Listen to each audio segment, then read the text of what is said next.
Hola gurises, ¿cómo están? Bienvenidos a un nuevo video en el cual voy a tratar de dar respuesta a la pregunta que seguramente se hacen mientras son una unidad estructural y funcional de todos los organismos, constituyendo la forma más pequeña y simple de organización biológica. Y se preguntan, ¿qué es una célula? ¿Cuáles son los tipos de célula? ¿Cuáles son las partes de esta última? ¿Y cuáles son las funciones de una célula?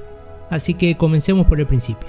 Se conoce como célula a la unidad estructural y funcional de todos los organismos. La célula constituye la forma más pequeña y simple de organización biológica, es decir, la estructura ordenada y viviente más pequeña que se conoce. Se dice que la célula es la unidad funcional de todos los seres vivos, porque todas las células son capaces de llevar a cabo las funciones de nutrición, metabolismo, respuesta a estímulos, procesamiento de información, reproducción y crecimiento. Al mismo tiempo se dice que la célula es la unidad estructural de los seres vivos porque todos los organismos están constituidos por células. Algunos organismos están formados por una única célula y se los denomina organismos unicelulares, mientras que los otros, llamados organismos pluricelulares, están conformados por una gran cantidad de células de diferentes tipos.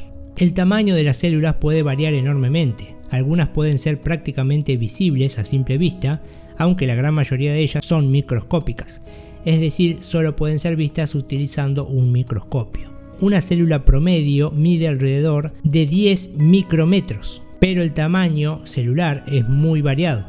Hay algunas que miden tan solo 1 micrómetro y otras 100 micrómetros. Las células se pueden reproducir por dos posibles mecanismos: la división por mitosis, que da lugar a dos células hijas idénticas, y la división por meiosis, que permite la formación de gametas, células sexuales. En la meiosis hay intercambio de información genética y se producen 4 células hijas distintas entre sí, con la mitad del contenido genético de la célula inicial. En el interior de las células existen organelas, estructuras más simples que tienen formas especializadas y diferenciadas. Dentro de las organelas se llevan a cabo las diversas funciones bioquímicas necesarias para la supervivencia y funcionamiento celular. El descubrimiento de la célula se considera un paso fundacional del estudio moderno de la vida, dado que permitió comprender la enorme complejidad del cuerpo de los seres vivientes y permitió el surgimiento de numerosas ciencias y disciplinas posteriores. Ahora bien, pasemos a hablar de cuáles son los tipos de célula. La clasificación más importante de las células tiene que ver con la presencia o ausencia de una membrana, que delimita el núcleo celular. Por lo tanto, esto nos permite diferenciar a las células en dos grandes categorías. Por un lado, las células procariotas, que tienen una estructura básica sencilla, sin organelas y sin envoltura nuclear, por lo que su material genético se encuentra disperso, ocupando un espacio llamado nucleoide y que está en contacto directo con el resto del citoplasma.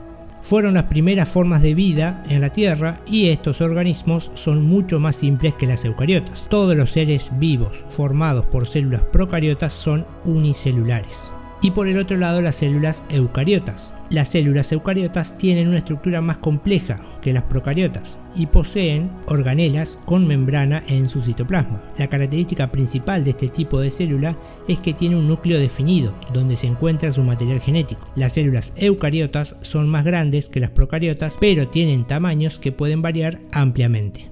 Estas células aparecieron más tarde que las procariotas en la historia de la Tierra y constituyen un paso adelante de la evolución de la vida, ya que permiten un mayor rango de complejidad. Las células eucariotas suelen formar parte de los organismos complejos y multicelulares. A pesar de las diferencias entre las procariotas y las eucariotas, existen grandes semejanzas en su organización molecular y en sus funciones. Por ejemplo, ambos tipos de organismos utilizan el mismo código genético y una maquinaria similar para sintetizar proteínas.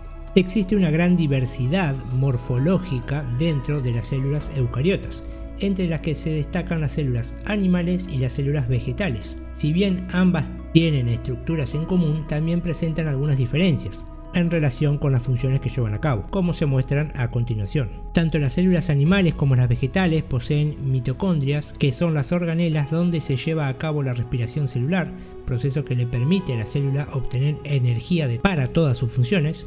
El núcleo celular es otra característica compartida por ambos tipos de células. Las células vegetales poseen una pared celular rígida compuesta principalmente por celulosa.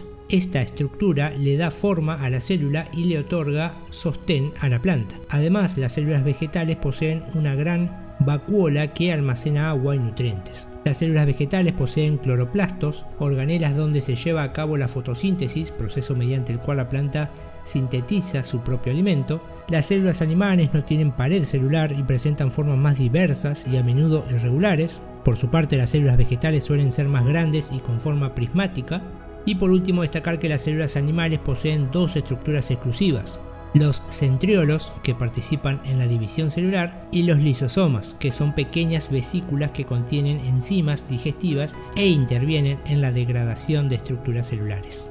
Bien, ahora pasemos a hablar de cuáles son las partes de una célula. En primer lugar, tenemos que hablar de la membrana plasmática, que es una frontera biológica que delimita el interior de la célula de su exterior. Está formada por una doble capa continua de fosfolípidos y proteínas intercaladas o adheridas a su superficie, cuya función es separar el contenido de la célula del medio que lo rodea y permitir la entrada y la salida de sustancias. Luego tenemos una pared celular, que es una barrera gruesa y estable externa a la membrana plasmática que le confiere cierta rigidez y resistencia a la célula. La pared celular está presente en las células procariotas y en los organismos eucariotas.